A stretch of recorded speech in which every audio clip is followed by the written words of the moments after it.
ഈ സിനിമ ഒരു പ്രാവശ്യം റിലീസിലേക്ക് തീരുമാനിച്ച് വന്നിട്ടായിരുന്നു. രണ്ടാമത് ഇത് ചേഞ്ച് ചെയ്യാനുള്ള സാഹചര്യം ചേഞ്ച് ചെയ്യാനുള്ള സാഹചര്യം എന്ന് പറഞ്ഞാൽ സിനിമ സമരം എന്ന് പറഞ്ഞ് ശരിക്കും നമ്മളുടെ റിലീസ് കഴിഞ്ഞ ഫെബ്രുവരി 23 സിനിമാ സമരം പ്രഖ്യാപിച്ച സമയത്ത് എന്ന് വെച്ചാൽ ഞാൻ പറഞ്ഞില്ലേ, ഇത് നമ്മൾ ഇത്രയും എഫേർട്ട് എടുത്ത് നമുക്ക് എല്ലാവരും കാണണമെന്ന് ആഗ്രഹിക്കുന്നത്, ഞങ്ങളെല്ലാവരും അതിനു വേണ്ടിയിട്ട് പണിയെടുത്തുന്ന ആൾക്കാരില്ലേ.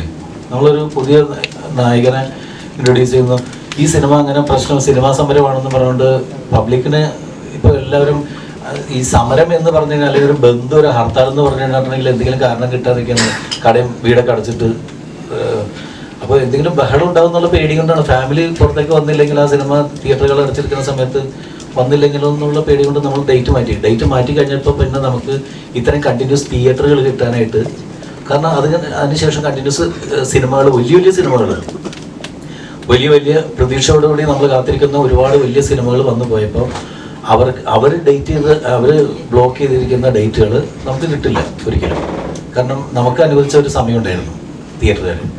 ആ സമയം കഴിഞ്ഞപ്പോൾ പിന്നെ അവരുടെ തിയേറ്ററുകാരുടെ സൗകര്യം അനുസരിച്ചിട്ട് നമുക്ക് ഡേറ്റ് കിട്ടിയുള്ളൂ. അതിപ്പോഴാണ് അവിടെ നിന്ന് വെള്ളം കുടിക്കണണ്ടപ്പോ എനിക്ക് മനസ്സിലായി എന്ത്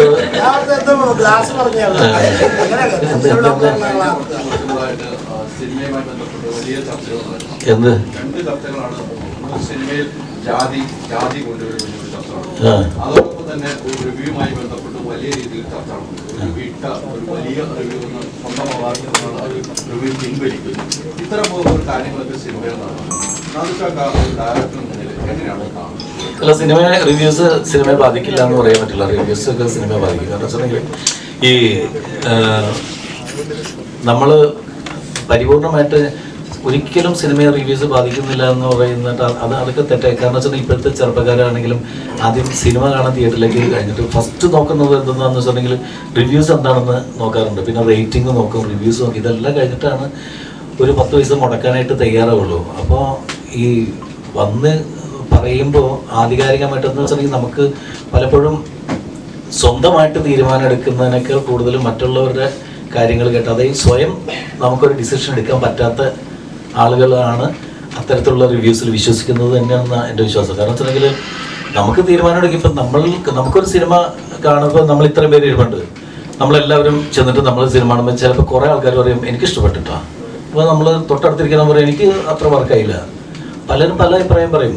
ആ അഭിപ്രായം എല്ലാം കൂടി ഇത് പൊതുവായിട്ടുള്ള ഈ സിനിമയുടെ മൊത്തത്തിലുള്ള സംഭവം ഇതാണ് എന്ന് പറഞ്ഞ് ആധികാരികമായിട്ട് കയറുന്ന പറയുമ്പോൾ അവരെ സപ്പോർട്ട് ചെയ്യുന്ന കുറേ ആളുകളും എല്ലാം വിശ്വസിക്കുന്നതെന്ന് വെച്ചിട്ടുണ്ടെങ്കിൽ പുള്ളി പറഞ്ഞു അപ്പോൾ ഇനി അതങ്ങനെ തന്നെയാണ് എന്ന് പറഞ്ഞിട്ട് വരുമ്പോൾ എന്ന് പറഞ്ഞാൽ സിനിമയെ ബാധിക്കും. അപ്പോൾ അങ്ങനെ സ്വയം ഒരു തീരുമാനമില്ലാത്ത കുറേ ആൾക്കാരുണ്ട്. അവരത് വിശ്വസിച്ചിട്ട് അവർ സിനിമയ്ക്ക് വരാൻ പറ്റിയില്ലെങ്കിൽ നമ്മളുടെ അത്രയും സിനിമയെ നെഗറ്റീവായിട്ട് തന്നെ ബാധിക്കാൻ സാധ്യത. അല്ലെങ്കിൽ ഇന്ന ആൾ പറഞ്ഞു അതിന് ഏറ്റവും വലിയ പ്രശ്നം എന്ന് വെച്ചിട്ടുണ്ടെങ്കിൽ അത്തരത്തിലുള്ള റിവ്യൂസിന് പോസിറ്റീവ് പറയുമ്പോൾ ഈ നെഗറ്റീവ് പറഞ്ഞ ആൾക്കാർ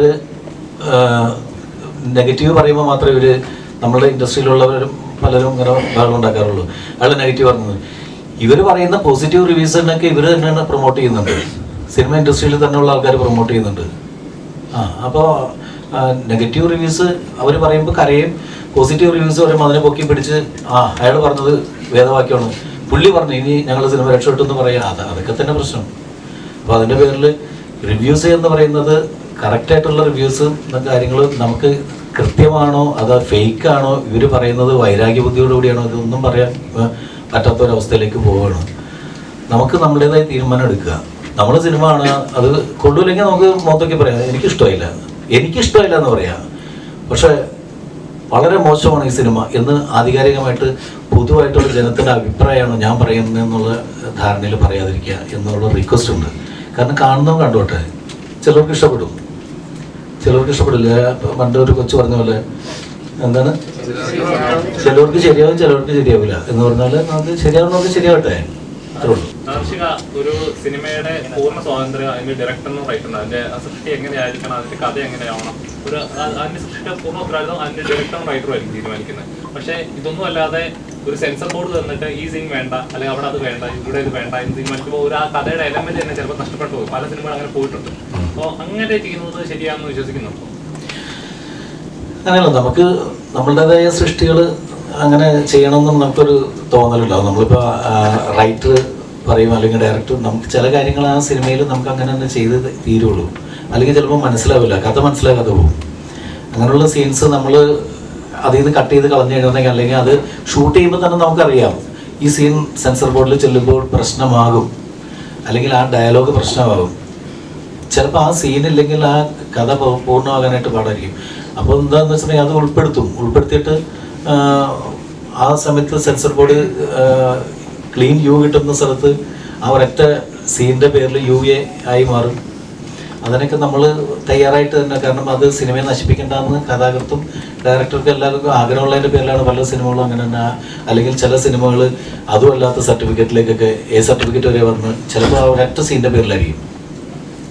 അത് സെൻസർ നിയമങ്ങൾ മാറുന്ന സമയം വിശ്വസിക്കുന്നു അങ്ങനെയൊന്നുമല്ല, അതിപ്പോൾ ഓരോ കാലഘട്ടം അനുസരിച്ചിട്ട് ഞാൻ പറഞ്ഞത്. ഇപ്പം നമ്മൾ മാറുന്നതനുസരിച്ചിട്ട് അവർ ഓരോ നിയമങ്ങൾ ഉണ്ടാക്കി വെക്കുന്നുണ്ട്.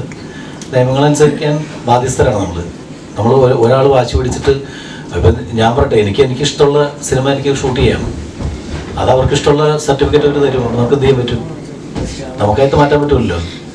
അപ്പോൾ നമ്മളത് തീരുമാനിച്ചിട്ട് നമുക്ക് ഇന്ന സർട്ടിഫിക്കറ്റ് അല്ലെങ്കിൽ ഇന്ന കാറ്റഗറിയിൽ സിനിമ ആണ് ഞാൻ ചെയ്യാൻ തീരുമാനിക്കണമെന്ന് വെച്ചിട്ടുണ്ടെങ്കിൽ സിനിമ റിലീസ് ചെയ്യേണ്ടെന്ന് ആരും പറയുന്നില്ല. പക്ഷെ അവർ ആ സമയത്ത് അവർ എന്താണെന്ന് വെച്ചിട്ടുണ്ടെങ്കിൽ അവരുടെ തീരുമാനത്തിലേക്ക് നമ്മൾ വിട്ടുകൊടുക്കേണ്ടി വരും.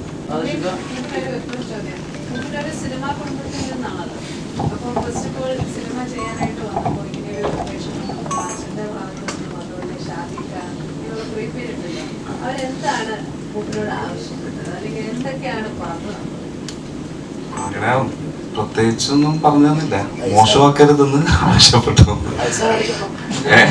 പൈസ മേടിക്കണമെന്ന് പറഞ്ഞു. അങ്ങനെ ചെറിയ ഇല്ല ഒരു നാശക്ക് എന്താണോ പറയുന്നത് അത് ചെയ്യരുത്.